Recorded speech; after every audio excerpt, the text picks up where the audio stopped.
મિત્રો, આજે હું તમને ખેતી વિશે થોડુંક વધુ વિડીયો સમજાવવા માગું છું કે ભાઈ ખેતી છે એ આપણો આજીવન ઇન્કમ છે. અને ખેતીમાં કોઈ જો ખેતી કરતા હશે કોઈ રોટલે ભૂખે નહીં મરતા પણ ખેતીને લોકો છે આજની મોડર્ન છોકરીઓ છે ખેતીને ગમાડતી નથી. ભાઈ ખેતીમાં હોય તો લગ્ન કરવા નથી. સિટીમાં 4x4 કે 8x10ની રૂમમાં રહેવું છે, જેલ જેવું લાગે છે, પણ ખેતીમાં કરવી નથી. આપણે કોઈ પણ ધંધો હોય, હમણાં જો યુદ્ધનું ચાલુ થયું તો યુદ્ધમાં શું થયું કે ભાઈ જે ગેસની અછત થઈ ગઈ તો બધી ફેક્ટરીઓ બંધ થઈ ગઈ. કરોડોના વેપાર કરતી ફેક્ટરી બંધ થઈ ગઈ છે. એટલે કાલે કાંઈ ગેરંટી નથી કે ધંધા હાલે કે ના હાલે. ખેતી છે, લાઈફ ટાઈમ ઇન્કમ છે, બધાને ખોરાક વગર ચાલવાનું નથી. એટલે તમારે છે ને ભાઈ ખેતીને મહત્ત્વ આપવું જોઈએ. અને બીજું એ કહેવું છે કે ભાઈ ખેતીમાં હું ભાઈ જો મારા વિશે કહું તો હું M.Com DCS કરેલ વ્યક્તિ છું, છતાં હું ખેતી કરું છું. મને ખેતી ગમે છે કારણ કે આમાં છે આપણે મહેનત કરવી પડે, પણ આમાં બીજું એ છે કે આમાં ઓલું છે શું કહેવાય, આમાં આપણો આજીવન ઇન્કમ છે ને આપણે કોઈ દી આમાં ભૂખ્યા ન રહી. અને ખેતીમાં ભાઈ તમારે ડેવલપિંગ કરવું જોઈએ. તમે ધંધો કરો તો 50-60 લાખની દુકાન લઈ ગયો, ફર્નિચર ફિટ કરો 50,000નું. તમે ખેતીમાં કાંઈ એવું કંઈક કરતા નથી, કૂવો ઊંડો નથી કરતા. જો અમે આ કૂવો ઊંડો કરી રહ્યા છીએ જે અત્યારે.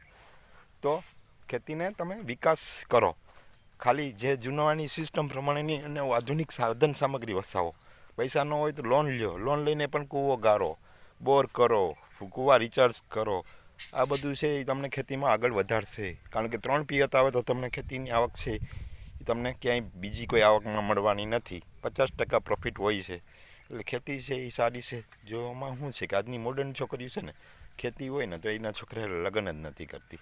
અને ઓલા 2 ભાઈ ઓટો રિક્ષાવાળા લગ્ન કરી લે ભાઈ. ઓટો રિક્ષામાં આજીવન તમારે શાકભાજીની ઘરના નહીં મળે. મારા જ લગ્ન એક સિટીની છોકરી યારે થયા છે. એ સિટીની છોકરી અત્યારે ગામડામાં રહી.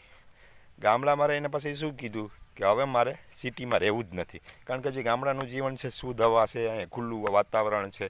હું સિટીમાં રહ્યો, હવે એના ઘરે એને ખુદ ગમતું નથી, સિટીમાં એને નથી ગમતું. જો તો શું કારણ કે ભાઈ એને એ આ લાઈફ ગમી ગઈ અને અત્યારે એ ખુદ વાડીએ રહેવા માગે છે. ગામ કરતાં વાડીએ કે વાડીએ કેવી મજા આવે, શુદ્ધ હવા આવે, શુદ્ધ બધું આવે અને કાંઈ ચિંતાની. વાડીએ બધું આરામથી શાંતિથી સૂઈ જાઓ, કાંઈ કોઈ અવાજ ન આવે, આરામથી તમે સૂઈ જાઓ ને કુદરતી હવા આવે, કુદરતી નેચર બધું. એટલે ભાઈ મારો વિડીયો ગમ્યો હોય તો લાઈક, કોમેન્ટ, શેર કરજો ને ખેતીને મહત્ત્વ આપો. અને બીજું હું મારે તમારી પાસેથી એક જ મદદ જોઈએ છે કે તમે યુટ્યુબમાં જાઓ, સિરાજ જમાલ વટસરિયા જાઓ અને એમાં બિલોરી કાચા છે ત્યાં નામ લખો અને સબસ્ક્રાઈબ કરો. હું હજી ઘણા વિડીયો મૂકીશ, મારી પાસે ઘણું જ્ઞાન છે. આવજો મિત્રો, અમારો વિડીયો ગમ્યો હોય તો લાઈક, કોમેન્ટ, શેર કરજો.